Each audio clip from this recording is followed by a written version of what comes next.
आइए मित्रों, हमारे YouTube चैनल स्वाध्याय में आपका हार्दिक स्वागत अभिनंदन।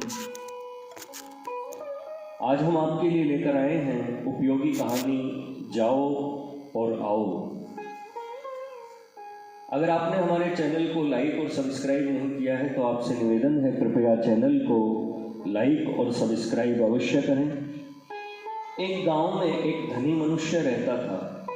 उसका नाम भैरोमल था। भैरोमल के पास बहुत खेत थे। उसने बहुत से नौकर और मजदूर रख छोड़े थे। भैरोमल बहुत सुस्त और आलसी था। वह कभी अपने खेतों को देखने नहीं जाता था।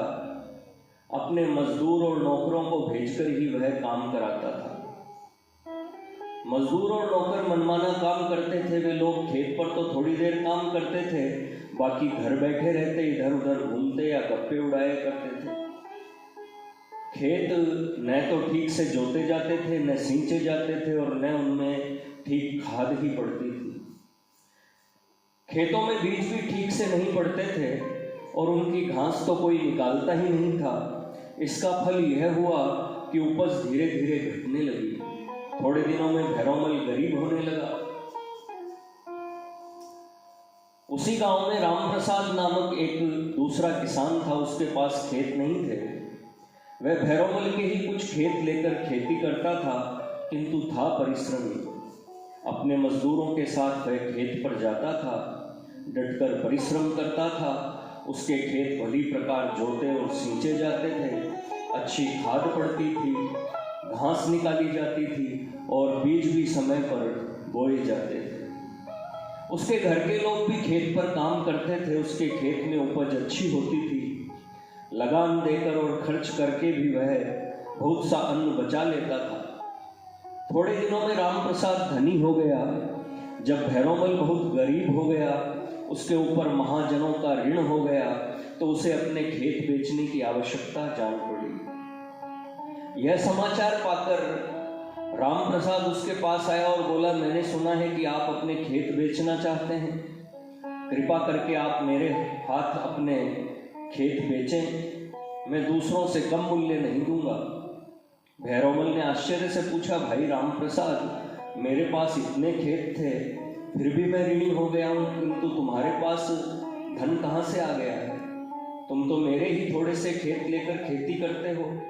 उन खेतों की लगान भी तुम्हें देनी पड़ती है और घर का भी काम चलाना पड़ता है। मेरे खेत खरीदने के लिए तुम्हें रुपए किसने दिए? राम प्रसाद ने कहा, मुझे रुपए किसी ने नहीं दिए।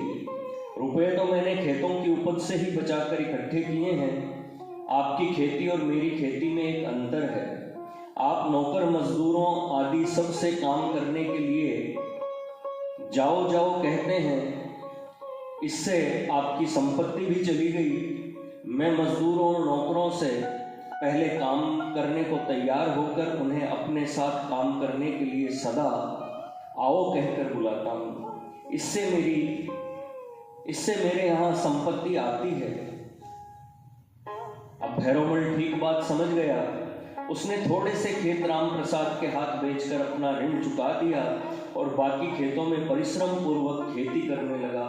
थोड़े ही दिनों में उसकी दशा सुधर गई। वह फिर सुखी और संपन्न हो गया। मित्रों, यह थी जाओ और आओ इस शीर्षक से ज्ञानवर्धक प्रेरणादायक एक छोटी सी कहानी। अगर आपने हमारे चैनल को लाइक और सब्सक्राइब नहीं किया है तो आपसे निवेदन है, कृपया चैनल को लाइक और सब्सक्राइब अवश्य करें। धन्यवाद।